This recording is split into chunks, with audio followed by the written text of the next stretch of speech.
Akarv Zoocare Private Limited, serving animals with humanity.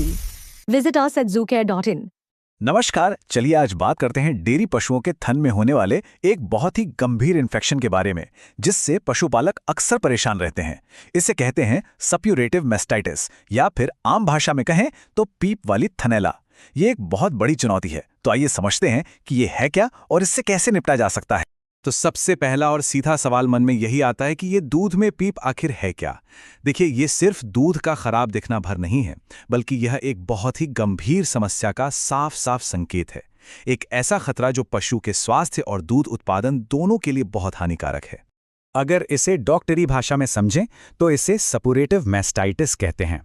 ये एक bacterial infection है जिसमें दूध बनाने वाली ग्रंथियों में ही पीप यानी कि पस बनने लगता है। ये न सिर्फ दूध की क्वालिटी खराब करता है, बल्कि थन के अंदर के नाजुक टिश्यू को धीरे धीरे गलाने लगता है, जिससे परमानेंट डैमेज हो सकता है। और अगर इस हालत को सही समय पर नहीं संभाला गया तो इसके अंजाम बहुत गंभीर हो सकते हैं। थन को हमेशा के लिए नुकसान हो सकता है, बीमारी बार बार लौट कर आ सकती है, दूध का क्वार्टर पूरी तरह से खत्म हो सकता है और दूध उत्पादन में तो भारी गिरावट आती ही है। और सबसे खतरनाक हालत है सेप्टिसीमिया की, यानी जब ये इन्फेक्शन खून में फैल जाए।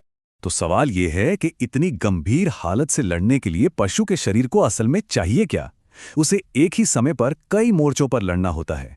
सूजन को कम करना है, बैक्टीरिया से लड़ना है, जो टिश्यू खराब हो गए हैं उनकी मरम्मत करनी है, और थन में गांठ या रेशे बनने के खतरे को भी रोकना है। इसके लिए एक मजबूत चौतरफा मदद की जरूरत पड़ती है।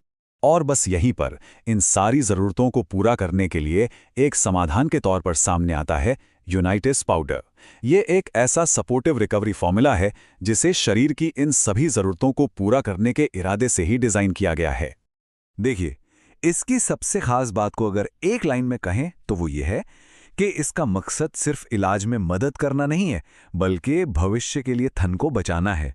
ये सूजन को कंट्रोल करता है, अंदर से इन्फेक्शन की सफाई करता है, इम्यूनिटी को मजबूत करता है और हीलिंग को तेज करता है। तो चलिए अब जरा गहराई में जाते हैं और समझते हैं कि यूनाइटिस पाउडर आखिर ये सब करता कैसे है। इसकी जो ताकत है वो इसके चार तरफा एक्शन में छिपी है। इसका सबसे पहला और कह सकते हैं कि सबसे जरूरी काम है उस खतरनाक सूजन को कंट्रोल करना जो दर्द, जलन और टिश्यू डैमेज की असली जड़ है। अगर सूजन पर काबू पा लिया तो समझ लीजिए आधी लड़ाई तो वहीं जीत ली गई। तो यूनाइटिस पाउडर ये काम कैसे करता है? इसमें हैं कुछ बहुत खास प्राकृतिक तत्व, जैसे ब्रोमेलिन एंजाइम और साथ ही मोरिंगा, निर्गुंडी और हल्दी जैसी जानी मानी जड़ी बूटियां, जो मिलकर सूजन, गर्मी और दर्द को कम करने में मदद करती हैं। अब सूजन कंट्रोल हो गई, इसके बाद अगला कदम क्या है?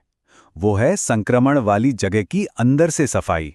मतलब कि पीप, मरे हुए टिश्यू और फाइब्रिन जैसी चीजों को वहां से हटाना, ताकि शरीर अपनी हीलिंग की प्रक्रिया शुरू कर सके। और ये सफाई का काम करते हैं कुछ बहुत ही पावरफुल एंजाइम्स, जैसे सेराटियोपेप्टिडेज, ब्रोमेलिन और पपेन। इनका काम है पीप और मरे हुए टिश्यू को आप कह सकते हैं कि घोल देना, ताकि वो बाहर निकल सके। और इसका एक और बहुत बड़ा फायदा है, जब अंदर से ये सारी गंदगी साफ हो जाती है तो एंटीबायोटिक्स इन्फेक्शन की जड़ तक ज्यादा असरदार तरीके से पहुंच पाते हैं।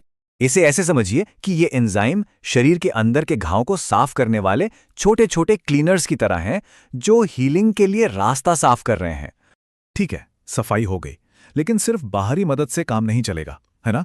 तीसरा और बहुत जरूरी काम है पशु की अपनी लड़ने की ताकत, यानी कि उसकी इम्यूनिटी को बढ़ाना, ताकि शरीर खुद इन्फेक्शन से लड़े और बीमारी दोबारा वापस ना आए। और इसके लिए यूनाइटिस पाउडर में है विटामिन ई और सेलेनियम जैसे जरूरी एंटीऑक्सीडेंट्स, और साथ में तुलसी, नीम और कलौंजी जैसी कमाल की जड़ी बूटियां, जो सब मिलकर पशु की रोग से लड़ने की ताकत को मजबूत करती हैं। और अब आता है आखिरी और सबसे जरूरी काम, हीलिंग को तेज करना और ये पक्का करना कि थन के अंदर कोई स्थायी गांठ या रेशा न बने, जिसे फाइब्रोसिस कहते हैं। असल में यही वो चीज है जो थन को लंबे समय के लिए बचाती है। ये काम करने के लिए इसमें विटामिन ए, जिंक, कॉपर जैसे पोषक तत्व हैं, जो टिश्यू को रिपेयर करते हैं। और हाँ, यहाँ पर सेराटियोपेप्टिडेज दोबारा एक हीरो की तरह काम करता है। वो सिर्फ सफाई ही नहीं करता, बल्कि थन में गांठ या स्कार टिश्यू बनने से भी रोकता है। अच्छा, तो हमने ये तो समझ लिया कि ये काम कैसे करता है। अब बात करते हैं इसके इस्तेमाल की, यानी कि इसे देना कैसे है और किन बातों का ध्यान रखना है। देखिए, बड़े पशुओं के लिए जैसे गाय या भैंस, उनके लिए डोज है 50 ग्राम दिन में 2 बार, और ये लगभग 7 से 10 दिन तक देना होता है। और जो छोटे पशु हैं उनके लिए डोज उसी हिसाब से कम हो जाएगी। और हाँ, एक बात गांठ बांध लीजिए, यूनिटिस पाउडर एक बहुत ही असरदार सपोर्टिव थेरेपी है, लेकिन ये एंटीबायोटिक्स की जगह नहीं लेता। इसे हमेशा पशु चिकित्सक की सलाह पर उनके बताए इलाज के साथ ही इस्तेमाल करना है। ये बहुत जरूरी है। तो कुल मिलाकर इस सारी बातचीत का निचोड़ क्या है? इसका सबसे बड़ा मकसद है थन को बचाना, न कि सिर्फ एक बार की समस्या को ठीक करना। तो एक बार फिर से देख लेते हैं। यूनिटिस पाउडर 4 लेवल पे काम करता है। ये सूजन को कंट्रोल करता है, फिर घाव की अंदर से सफाई करता है, शरीर की अपनी लड़ने की ताकत को बढ़ाता है, और आखिर में टिश्यू को रिपेयर करके थन को हमेशा के लिए खराब होने से बचाता है। तो आप कह सकते हैं कि ये एक पूरा रिकवरी सपोर्ट सिस्टम है। तो आखिर में बस एक सवाल, जब दांव पर पशु का थन लगा हो, उसकी पूरी जिंदगी की दूध देने की कीमती क्षमता लगी हो, तो एक ऐसी थेरेपी की क्या वैल्यू है जो सिर्फ एक बार की बीमारी ठीक करने में मदद नहीं करती, बल्कि उस थन को भविष्य के लिए बचाती है? जरा सोचिएगा।